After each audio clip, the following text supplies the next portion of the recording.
following on from the Spa road trip video, we had quite a few questions on different platforms, Instagram, even a couple of YouTube shorts, and on YouTube, basically DMs or comments, whatever, saying, or asking, should I say, about the heel and toe and the left foot braking and stuff like that.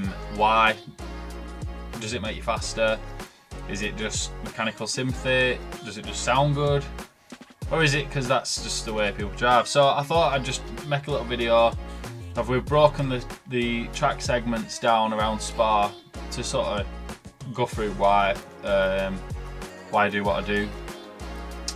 So I figured, as I'm in here now, I'll just quickly show you my kind of technique for doing it. A bit of history on what it is and why.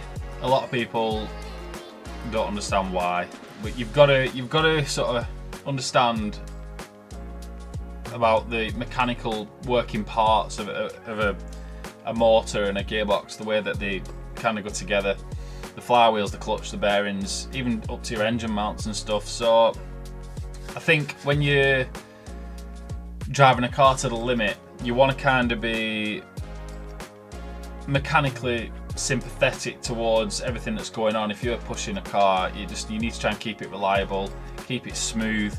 The best way to do that is heel and toe and your downshifts and stuff like that. A lot of people will just jam the clutch into gear and then bang, smash the clutch back up. That's just smashing two grippy plates together that are connected via hydraulic pressure and springs and stuff like that. And it's just making the car go jerky, which then is like a weight balance. It's like inertia, so you're getting like a weight transfer because you've not done it smoothly. The smoother you can do the weight transfer, the more stable the car is on track. That's kind of the heel and toe. If you were to really emphasize that, and you had a rear wheel drive car and you were going in down a gear and it were going to end up in high revs in the gear below, if you're on a slippy surface, you could potentially lock those rear wheels, which in effect, I mean, that's an extreme circumstance, which in effect is probably like pulling your handbrake. So you don't need to do it too much for that kind of reason in a front wheel drive car, mainly just for mechanical sympathy. I've just had a coffee, so that's coming back up. Left foot braking, you don't always need to do. It's just people's preference, really.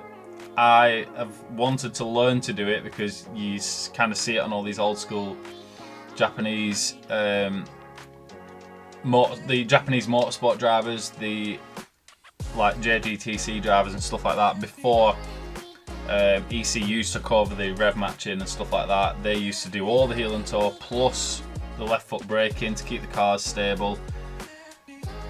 I just wanted to learn to do it because when I learn to do something, I like to kind of try and do it quite well, which is why I wanted to get into what they call the art of driving. So I'll show you now on the pedals, sort of how I do it. I believe some of the old rev matching as well, going back to what like the history kind of thing, was from old tractors, old trucks. So when they were all manuals, you used to have to kind of match the revs of the motor to the wheel speed to actually engage a gear before kind of synchros and stuff like that. That is effectively what heel and toe is, but heel and toe is rev matching whilst obviously braking. So yeah, we'll get into this now. Right, heel and toe. So for starters, you can rev match if you're going down a gear, so that's kind of clutch in as you're about to engage another gear. So sort of third into second, you want to kind of know what revs it's going to be in second, and that's what you kind of need to match the revs at. So when you got the clutch in, blip, you want to come up and the bike point wants to hit the revs at the exact speed, exact revs that it's going to be at in the gear below. As for kind of the heel and toe, it's the same principle, but you're on the brake. So clutch in, but then instead of just blipping like that, you want to blip with your foot, and I've got my massive stompers on, so it's hard work. but blip with your foot and lift your clutch up.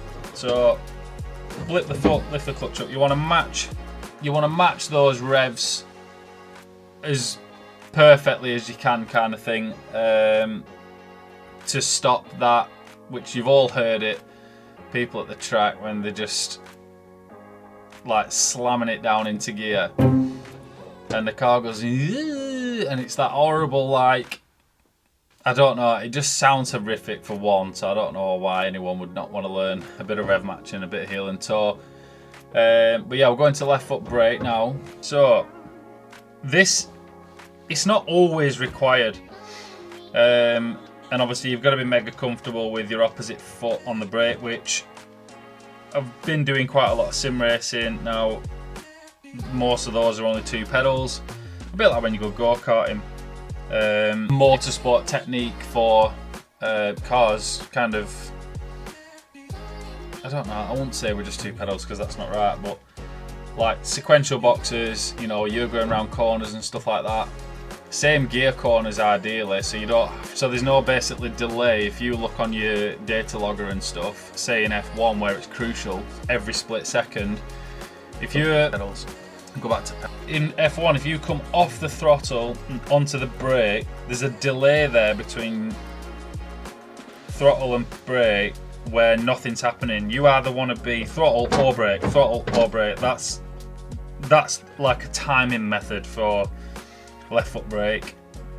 But if you're just a track day driver, you just want to keep the car stable, then you can use the left foot brake to brake in a straight line if you don't need to go back over to your clutch. If you come out of a corner in 4th gear and you're going into the next corner in 4th gear, you don't need to move your left foot back over to the clutch. Just keep it where it is and just go, you know, just brake kind of slowly, and then you're quickly back on the throttle. You can also use it mid corner, not heavy left foot braking but light left foot braking, just to, mainly in a front wheel drive car, just to rotate the car a bit, get the back end, because when you press the brakes, obviously the weight comes off the back end. You can then turn the car with no weight on the back end, so it's effectively rotating the car. It's how some people initiate a drift, or rally drivers, for instance, they will use the car to turn. They turn the car on the brakes, if you will, and rear wheel drive, you turn it on the throttle. But yeah, so you can balance a car, you can get more grip on the front end if you just lightly do it, lightly left foot brake as well as slightly accelerating. It puts a bit of weight on the front, digs the front in, and you can pull around the corner. So I'll show you now in the video. We've slowed down all the corners, so I'll put my stupid face within the video and you can watch it. So yeah, let's get into that now because I am waffling on. Right, I'm here, in the middle of Eau Rouge. So you've seen there, obviously why, I've explained to you why I do it, who else does it, the benefits of doing it. So let's get into me actually doing it. I know you've seen bits of it from before, but we'll get into this now. I'm gonna slow the corners down so that I can like talk at the same time, and then at the end of this I'll put the full like interrupted lap, so yeah, you don't have to listen to me waiting on.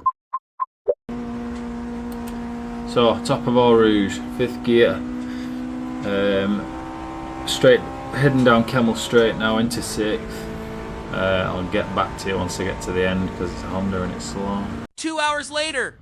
Right, approaching the corner here, just past the M2, up to about 135 here, 6th gear. So brake, heel toe to 5th, heel toe to 4th, turn into this, get a bit out of shape, and then because I ran wide, I've used left foot brake to kind of pull the front end back in line, use it to kind of rotate the car. Right, I've slowed this down a bit now, so just going past the M2 that had pulled over, give me a, and then we go this side onto the brakes, into 5th, into 4th, just rolling the foot, and then here I think I slightly trail brake too long, the back goes light, it goes a bit out of shape because I kind of out brake myself, so I'd run wide in that corner there, so I had to left foot brake a bit just to get some grip in the front end, rotate the car, And then here it was kind of easier, just because the corners are close together, just to left foot brake and then just cover it in case you start washing out, because obviously the gravel to the left is not where you want to be. Right, so out of turn 7 into turns 8 and 9, same again, full speed to 4th into 5th, and then basically quick back down to 4th. This corner was a bit of a struggle in front wheel drive car, as you can see, left foot brake, but the rear wheel drive cars tend to be a bit quicker around that. It just seemed to go on forever. We'll go into slow-mo now. So they're 4th into 5th. Probably pointless, but it felt a bit harsh on the car, just holding it in 4th and lifting off the throttle at 8,500 revs. So here it just didn't seem to pull tight, so I tend to jump on left foot brake, pull the nose in a bit, just rotate the car, get a bit of weight on the front wheels, because it was like a never-ending corner. And then this just being, the next bit being same gear corner, it was just more comfortable and easier just to stay with the left foot on the brake. And then out down to turn 10. So turn 10, turn 11, probably one of the scariest corners on the circuit really. Double apex, 5th gear. It's heavy on the brakes, turn in and kind of let the LSD do the work.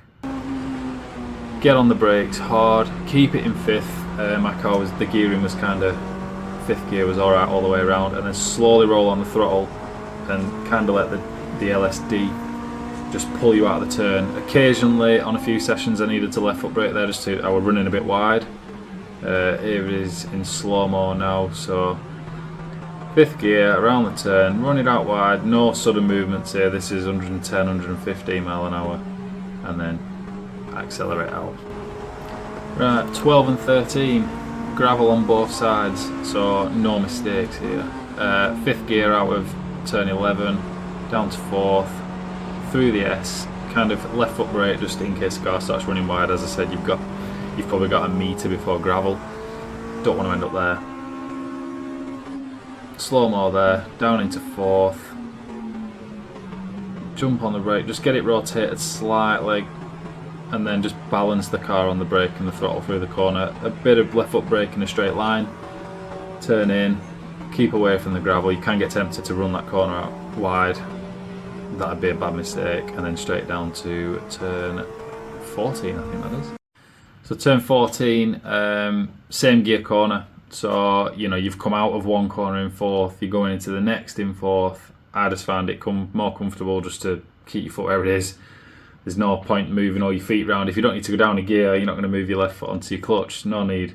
Keep it on it. If the back end steps out, obviously front wheel drive car, you can slam on the throttle and pull it back straight again. That's the whole reason for keeping comfortable. There's no delay between on and off certain things. So play that now. There you go, left foot brake. 4th gear. Again, don't run this one out wide. Loads of gravel. And there we go. I could probably brake later there, but again, we were driving the car home and stuff. If you were pushing for times, yeah, I'd definitely brake later there. So yeah, on to turn 15. So 15, 16 and 17, I think it is. I probably don't really need to slow down much up until we get to the bus stop. They kind of just flat out, and I think this was the session where I was doing turn 17 in 6th anyway. So 4th gear here, turn 15, get on the throttle, into 5th. This is all uphill as well, so my car struggled up here, NA 2 litre. Up into 6th gear, left, you can hear the tyres shredding now because they're flat out. Then on the brakes, this is a dodgy corner, this is where everyone makes mistakes. There's loads of skid marks and smashes on the barrier to the left. And then we're coming to the bus stop, and I'll slow that down because there's quite a few changes. Earlier on in the day I was going 6th, 5th, 4th, 3rd into 2nd. This was just 6th, 5th, 4th and into 3rd. We were kind of getting lazy through the bus stop towards the end of the day. Right, into slow-mo just for these last heel toes. 5th, 4th, 3rd, and then like I say, we were going through in 3rd. It had just hit VTEC out of the out of the other side of the bus stop, ready for the start finish straight. It was mainly just lazy driving really. We were going through there in second onto the pit straight at the end of the day, but yeah, so I'll put the full lap in now, and then you can sort of see all that go together. So there's the final couple of heel toes into turn 1.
So this is not by any means a how to drive Spa video. This is how I drove Spa, how I wanted to drive Spa.